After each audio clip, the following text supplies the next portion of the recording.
अपनी सीटेट की परीक्षा अगर 20 तारीख को देंगे और हमारी परीक्षा भी अगर 20 तारीख को है तो फिर से एक टकराव की स्थिति उत्पन्न होती है। और चूँकि वो सीटेट की परीक्षा राष्ट्रीय स्तर की परीक्षा है, इसलिए मैं अपनी परीक्षा को तिथि में थोड़ा परिवर्तन करूँगा। 24, 25, 26, 27 4 दिन लगातार वो परीक्षा हो जाएगा, जिससे कि किसी को कोई कठिनाई नहीं। इन्हीं 4 तिथियों में मैं प्रथम शिफ्ट एंड सेकंड शिफ्ट में करके, मैं प्रथम पाली और द्वितीय पाली करके दोनों शिफ्ट की परीक्षा इन्हीं 4 दिनों में कर लूँगा। अगर अभ्यर्थियों की संख्या जो एक सर्टेन सीमा जो हमारी कैपेसिटी है, आवासन की जो क्षमता है, उसके से ज़्यादा अगर होगा तो मैं ऐसा करूँगा। और इंटीग्रेटेड बीएड वालों को भी मौका दिया जाएगा, मतलब जो अपीयरिंग कैंडिडेट है इंटीग्रेटेड बीएड के, उनको भी मौका दिया जाएगा। 31 अगस्त जो है वो आयोग के द्वारा निर्धारित की गई ये तिथि जो है, ये भी शिक्षा विभाग के साथ परामर्श करके ही ये तिथि निकाली गई है, ये परीक्षा देने की, क्योंकि ये अनुमान लगाया जाता है। और जैसा कल हम लोगों ने पूछा भी, सीटेट के भी पदाधिकारी आए थे। सीटेट को लेकर सर ये पेपर में आया है सर आज, उन लोगों को मौका दिया जाएगा और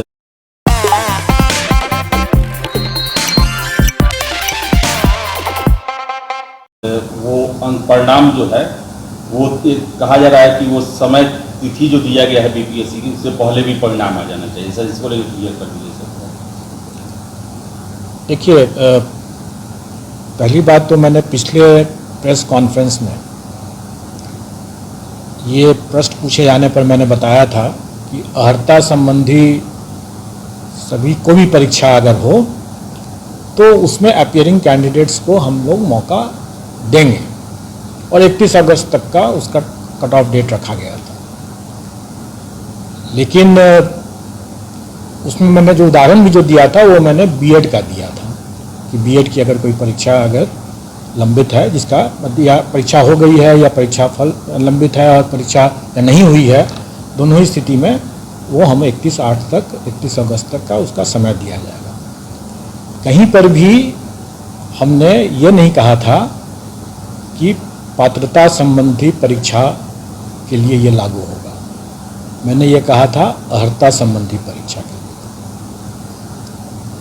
और ये कुछ सोच समझ करके ही कहा गया था। ये नहीं कि मैं पात्रता संबंधी परीक्षा को के लिए नहीं ये छूट देना चाहता था, मैं छूट तो मैं सबके लिए देना चाहता हूँ, लेकिन छूट देने का अधिकार जो है वो सरकार का है। बिना सरकार की अनुमति के उसकी कोई घोषणा नहीं की जा सकती है, और इसीलिए मैंने अर्हता संबंधी कोई भी परीक्षा के लिए ये घोषणा किया था। कुछ नासमझ लोग अपनी नासमझी में या अति उत्साह में आकर के इसको ये लोग पात्रता संबंधी परीक्षा पर भी मान बैठे। अब उनकी ये नासमझी या अति उत्सुकता को मैं समझ सकता हूँ, लेकिन कठिनाई उससे नहीं है। कठिनाई ये है कि उसके कारण ऐसे अफवाह या ऐसे गलत, मतलब उसका समझदारी से गलत समझ करके उसको जो सब लोगों ने एक भ्रामक न्यूज़ दे दिया सबको, तो इससे एक माहौल ख़राब हुआ। वहाँ भी उसको भी लोग समझ सकते हैं उस सब बातों को, लेकिन उसमें सबसे दुखद बात यह है कि ऐसे नासमझ लोग जो कल को हो सकता है कि राज्यकर्मी भी बन जाए, अभ्यर्थी होंगे इसके भी, और वो अपमानजनक शब्द ऐसे भाषा का प्रयोग करने लगे और मुझे कॉल भी करने लगे कि आपने तो कहा था ऐसा। ऐसे आचरण करने वाले लोग जो नासमझ या अति उत्साही व्यक्ति हैं, अगर ऐसे राज्यकर्मी अगर हो जाएंगे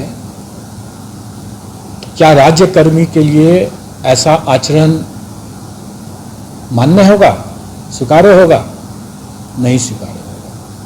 तो ऐसे अगर राज्यकर्मी अगर होते जो इस तरह का आचरण संवैधानिक संस्था के ऊपर, संवैधानिक पदाधिकारियों के ऊपर इस तरह का आरोप, गलत आरोप और अपमानजनक शब्दों का प्रयोग करना, उनसे जवाब सवाल करना गलत समझ करके, अपनी नासमझी में करके ऐसा मिसकंडक्ट जो करते हैं कोई सरकारी कर्मचारी, तो उनकी बर्खास्तगी भी हो सकती है। तो क्या अगर राज्यकर्मी की अगर बर्खास्तगी हो सकती है ऐसे मामलों में, तो क्या अभ्यर्थी के ऊपर कार्रवाई नहीं हो सकती है या नहीं होनी चाहिए? जो इस तरह नासमझी अपनी ओर की एक बात होती है, लेकिन उसके कारण से अपमानजनक शब्दों का प्रयोग करना, उपहास करना, लांछन लगाना मिथ्या, ये उनके चरित्र बतलाता है, जो कि सरकारी कर्मचारी होने के लिए उपयुक्त चरित्र नहीं है ये। और हो सकता है कि इसकी खामियाजा उन लोगों को भुगतना पड़े। जो ऐसे जो नासमझ लोग अपने अति उत्साह में आ करके अनाप शनाप इस तरह की बात किए हैं, ये तो मैंने अपने उस पिछले पीसी के बारे में बताया उसके संदर्भ में कि मैंने अर्हता संबंधी घोषणा किया था, अर्हता संबंधी परीक्षा के लिए, पात्रता संबंधी परीक्षा के लिए नहीं। लेकिन इसका ये मतलब नहीं है कि मैं पात्रता संबंधी परीक्षा के अभ्यर्थियों को मौका नहीं देना चाहता था। मौका जरूर देना चाहता था, लेकिन उसका निर्णय राज्य सरकार को ही करना था, और जब तक राज्य सरकार उसकी घोषणा नहीं कर देती है, तब तक उसको ऐसा मौका मेरे स्तर से देना संभव नहीं है। मैं चाह करके भी वैसा मौका नहीं दे सकता था।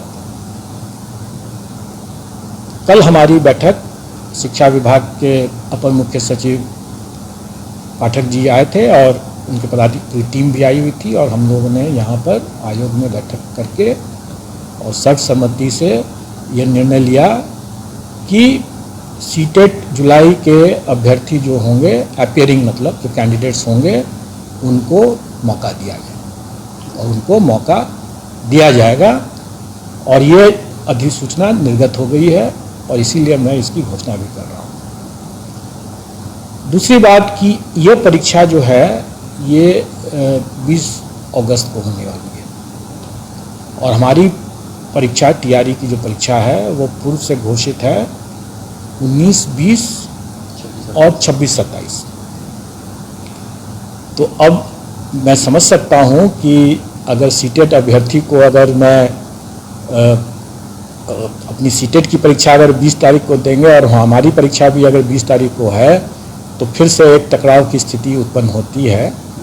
और चूंकि वो सीटेट की परीक्षा राष्ट्रीय स्तर की परीक्षा है, इसलिए मैं अपनी परीक्षा की तिथि में थोड़ा परिवर्तन करूंगा, और ये परिवर्तन करके मैं उसको 4 दिन लगातार कर दूंगा। मतलब कि जो अभी 26, 27 है, 19, 20 और 26, 27 है, तो उसको बदल करके 24, 25, 26, 27 4 दिन लगातार वो परीक्षा हो जाएगा, जिससे कि किसी को कोई कठिनाई नहीं होगी।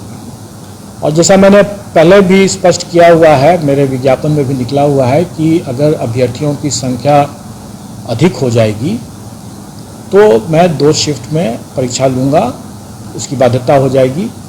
और वैसी स्थिति में हमारा प्रयास रहेगा कि इन्हीं 4 तिथियों में, मतलब 24, 25, 26, 27, इन्हीं 4 तिथियों में मैं प्रथम शिफ्ट एंड सेकंड शिफ्ट में करके, मैं प्रथम पाली और द्वितीय पाली करके दोनों शिफ्ट की परीक्षा इन्हीं 4 दिनों में कर लूँगा। अगर अभ्यर्थियों की संख्या जो एक सर्टेन सीमा जो हमारी कैपेसिटी है, आवासन की जो क्षमता है, उसके से ज़्यादा अगर होगा तो मैं ऐसा कर लूँगा। इसके अतिरिक्त और भी लोगों की जो मांग थी अभ्यर्थियों की, उसके उन पर भी कुछ बिंदुओं पर हुआ है, जिसमें सबसे महत्वपूर्ण एक बिंदु यह है कि इंटीग्रेटेड बीएड के अभ्यर्थी जो होंगे, बीएड के अभ्यर्थियों के लिए तो हम लोगों ने पहले भी वो दे रखा था। इंटीग्रेटेड बीएड में चूंकि बीएड के साथ साथ उनका ग्रेजुएशन की डिग्री भी दोनों एक साथ मिलेगा, और पूर्व में ग्रेजुएशन की डिग्री पर शिक्षा विभाग की तरफ से उसकी कोई मतलब क्लैरिटी नहीं आया था, इसलिए वो मामला रुका हुआ था। अब उसका भी क्लैरिटी आ गया है।